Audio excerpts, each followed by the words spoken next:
नमस्कार, मैं हूं राकेश उपाध्याय और आप देख रहे हैं लाइव इंडिया। फौज बैरक से निकलती है तो दुश्मनों के दिल दहलते हैं, और अगर फौज सियासत के मोर्चे पर बहस का मुद्दा बना दी जाए तो यही किया है आज नरेंद्र मोदी ने। पीएम उम्मीदवारी के ऐलान के बाद पहली रैली में नरेंद्र मोदी ने सेना के जरिए चुनावी रण जीतने का नया फार्मूला तैयार किया है।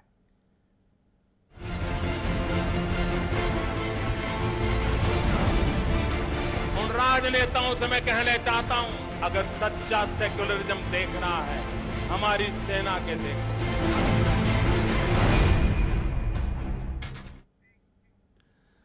मोदी पर आगे बढ़े इसके पहले हम आपको सुनाते हैं एक नौजवान का बयान। रेवाड़ी में इस नौजवान ने बयान दिया। मोदी समर्थक इस जवान का बयान बताता है कि सियासत के लिहाज से मोदी की कीमत क्या है। हम रात को 1 बजे यहाँ पहुँच गए थे। गांव से 9 बजे चले हम। यहाँ हमारा एक ही मकसद है, देश में एक ही शेर है, वो नरेंद्र मोदी है, नरेंद्र मोदी है, नरेंद्र मोदी है।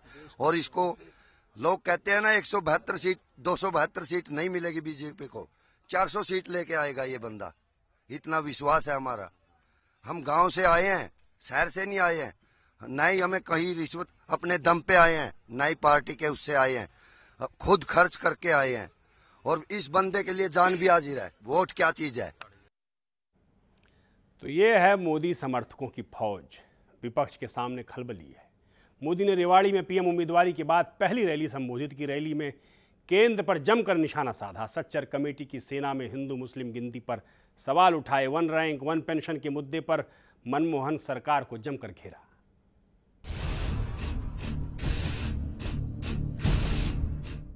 रेवाड़ी के मैदान में नरेंद्र मोदी ने पीएम उम्मीदवार बनने के बाद पहली हुंकार भरी तो याद अटल बिहारी वाजपेयी की उन्हें आ गई, जिनके बारे में कहा जाता है कि वाजपेयी ने भी पीएम उम्मीदवार बनने के बाद पहली हुंकार रेवाड़ी में ही भरी थी। रैली में अपार भीड़ देखकर नरेंद्र मोदी की खुशी का ठिकाना नहीं था। भाषण में ही उन्होंने बता दिया कि कोई कैमरा, कोई आंख इस जनसैलाब का हिसाब नहीं लगा सकती। किसी कैमरे की ताकत नहीं है कि इस दृश्य को अपने कैमरे में समाहित कर पाए। किसी की आंखों में उतनी चेतना संभव नहीं है कि इतना दूर दूर तक किसी को देख पाए जहां मैं देख रहा हूं। मोदी के लिए इस रैली की सियासी अहमियत इसलिए भी बढ़ गई थी क्योंकि 13 सितंबर को मोदी को बीजेपी संसदीय बोर्ड ने पीएम उम्मीदवारी का परवाना थमा दिया था। जाहिर तौर पर मोदी ने पूर्व सैनिकों की पहले से तय रैली में सेना के जरिए केंद्र सरकार पर जो निशाना साधा, उसका मकसद साफ था कि कैसे भी रिटायर फौजियों को लाल किले के विजय मार्च में शामिल कर लिया जाए। मोदी ने 1 रैंक 1 पेंशन का सवाल उठाकर केंद्र से श्वेत पत्र की मांग की तो सेना के सेक्युलरिज्म की सराहना कर केंद्र के सेकुलरवाद पर भी सवाल खड़े कर दिए। जो दिन रात सेकुलरिज्म के छाता लोड करके वोट बैंक की राजनीति करके समाज को टुकड़ों टुकड़ों के बांटने की कोशिश में लगे हैं, उन राजनेताओं से मैं कहना चाहता हूं, उन बुद्धिजीवियों से कहना चाहता हूं, अगर सच्चा सेकुलरिज्म देखना है, एक बार हमारी सेना के देखो। हम राजनेताओं को अगर सेक्युलरिज्म सीखना है तो हमारी भारत की सेना से हम सीख सकते हैं।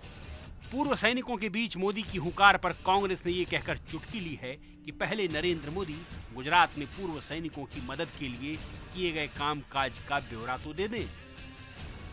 Narendra Modi prime minister candidate declare होने के बाद ये पहली रैली थी। सबकी उम्मीद होगी कि एक जिम्मेवार नेता के नाते उनका भाषण हो, पर जिम्मेवारी और मोदी दोनों साथ साथ चलते नहीं है, ये उन्होंने साबित कर दिया है। जिस तरह से भाषा, जिस तरह से बातें की गई, वो खुदगर्जी या अपना ख्वाब, उससे ऊपर एक राष्ट्र की भावना होती है। रैली में पूर्व सेना अध्यक्ष जनरल वीके सिंह को मंच पर साथ लाकर नरेंद्र मोदी ने यह भी साबित कर दिया कि भ्रष्टाचार विरोधी आंदोलन कहीं न कहीं उनके साथ खड़ा हो रहा है। जाहिर तौर पर लाखों की तादाद में रिटायर सैनिकों को चुनावी रण में साथ देने की अपील कर मोदी ने पूर्व सैनिकों के जरिए गांवों में बूथ बंदोबस्त भी पुख्ता करने का तगड़ा चुनावी दांव चला है। Bureau report, live India. तो बीजेपी के प्रधानमंत्री पद का उम्मीदवार बनने के बाद नरेंद्र मोदी ने हरियाणा के रेवाड़ी में ये पहली रैली की। अपने भाषण के दौरान मोदी ने राष्ट्रीय सुरक्षा के मुद्दों को उठाते हुए केंद्र सरकार पर जमकर हमला बोला।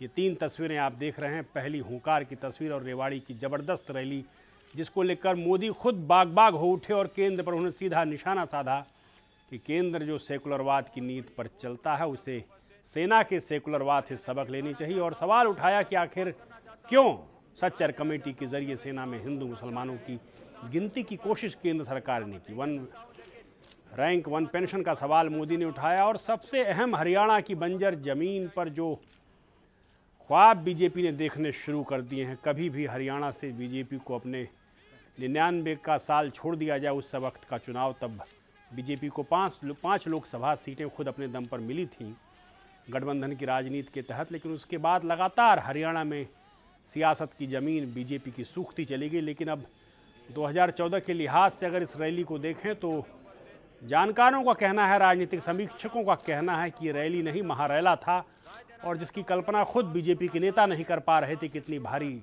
भीड़ हरियाणा के रेवाड़ी में नरेंद्र मोदी को सुनने के लिए जुटेगी।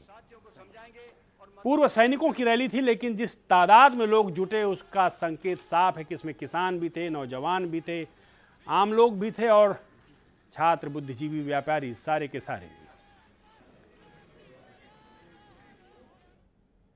तो नरेंद्र मोदी रेवाड़ी की रैली से लौटे दिल्ली आए और यहां राम जेठमलानी के घर पर, आज जेठमलानी का जन्मदिन है, उस पार्टी में आडवाणी से उनकी मुलाकात हुई। तस्वीरें आप देख रहे हैं, आडवाणी बैठे जेठमलानी के बगल में और ठीक बगल में नरेंद्र मोदी भी बैठे। इसके पहले मोदी ने पैर छूकर आडवाणी से आशीर्वाद लिया। वो आडवाणी जो बीजेपी संसदीय बोर्ड की बैठक में नहीं गए थे जिसमें नरेंद्र मोदी की पीएम उम्मीदवारी की, ये देखिए पैर छूकर आडवाणी का आशीर्वाद लिया उन्होंने। जो काम उस वक्त नहीं हुआ मंच पर मीडिया के सामने, जिस वक्त नरेंद्र मोदी की पीएम उम्मीदवारी का ऐलान हुआ, आडवाणी की नामौजूदगी कहीं ना कहीं नरेंद्र मोदी को खली थी। वो उनके घर भी गए थे, लेकिन सूत्रों का कहना है, वो जानकारी आई थी कि नरेंद्र मोदी का जैसा इस्तकबाल, स्वागत आडवाणी के घर पर होना चाहिए था वो नहीं हुआ और वो फिर 10 मिनट रुक करके वहाँ से अहमदाबाद वापस चले गए थे। लेकिन आज फिर दिल्ली में ये मुलाकात हुई है और सिर्फ आडवाणी से ही नहीं मिले हैं, बीजेपी अध्यक्ष राजनाथ सिंह से भी उनकी मुलाकात हुई है और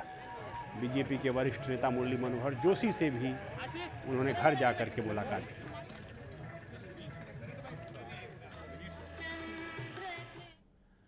तो नरेंद्र मोदी ने रेवाड़ी के भाषण में कई मुद्दों को उठाया। चीन, पाकिस्तान से लेकर देश की सेना के तमाम मुद्दों को बीजेपी ने इस रैली में उठाया। सुनते हैं क्या कहा है नरेंद्र मोदी ने। जो दिन रात सेकुलरिज्म के छाता लोड करके वोट बैंक की राजनीति करके समाज को टुकड़ों टुकड़ों के बांटने की कोशिश में लगे हैं, उन राजनेताओं से मैं कहना चाहता हूं, उन बुद्धिजीवियों से कहना चाहता हूं, अगर सच्चा सेकुलरिज्म देखना है,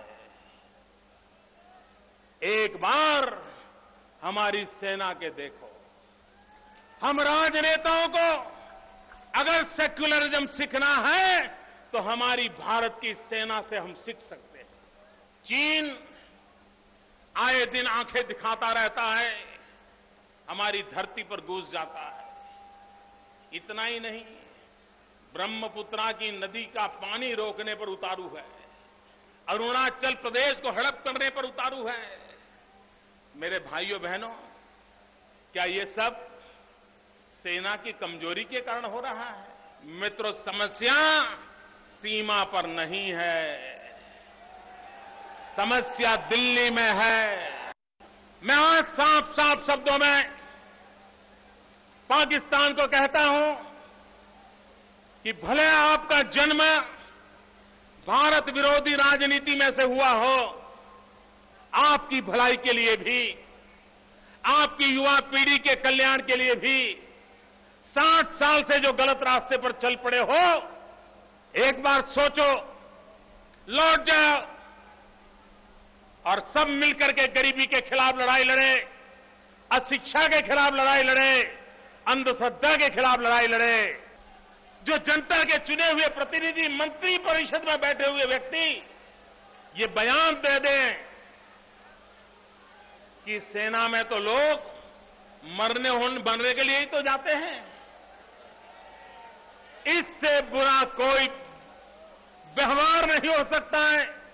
इससे बड़ा सेना के जवानों का अपमान इस देश में किसी राजनीतिक दल ने नहीं किया होगा, किसी राजनेता ने नहीं किया होगा। यहां वक्त है एक छोटे से ब्रेक का। ब्रेक के बाद लौटेंगे तो बात करेंगे आखिर इस पूर्व सैनिकों की रैली का सियासी मकसद और 2014 के लिहाज से नरेंद्र मोदी के लिए खास मकसद क्या था।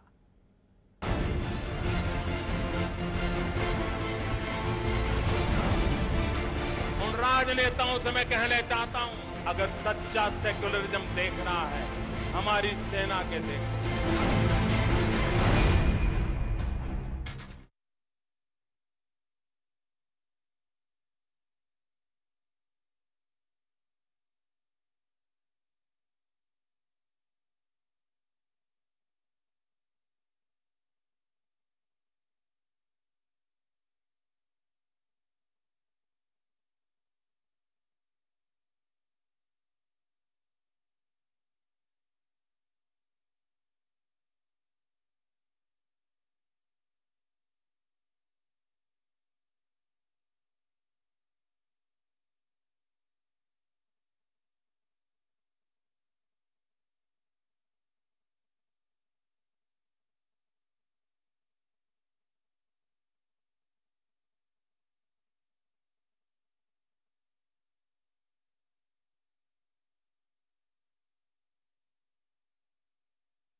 राजनेताओं से मैं कहना चाहता हूं, अगर सच्चा सेक्युलरिज्म देख रहा है हमारी सेना के देख। जाहिर तौर पर सवाल उठेगा कि पूर्व सैनिकों की विशेष रैली, खास रैली बीजेपी ने क्यों आयोजित की। क्या नरेंद्र मोदी पूर्व सैनिकों की ताकत के जरिए 2014 में केंद्र के तख्ता पलट की कोशिश में तो नहीं जुटे हैं। वो पूर्व सैनिक जो यूपी, बिहार, उत्तराखंड, मध्य प्रदेश, राजस्थान, महाराष्ट्र समेत पूरे देश के गांव-गांव में फैले हुए हैं, लाखों की तादाद है, जिनके लिए देश के लोगों में बहुत जज्बा है, बहुत सम्मान है। जाहिर तौर पर पूर्व सैनिकों की ताकत का सियासी इस्तेमाल अगर नरेंद्र मोदी कर पाने में सफल हुए तो 2014 में डेमोक्रेटिकली लोकतांत्रिक तख्ता पलट से कौन रोक पाएगा।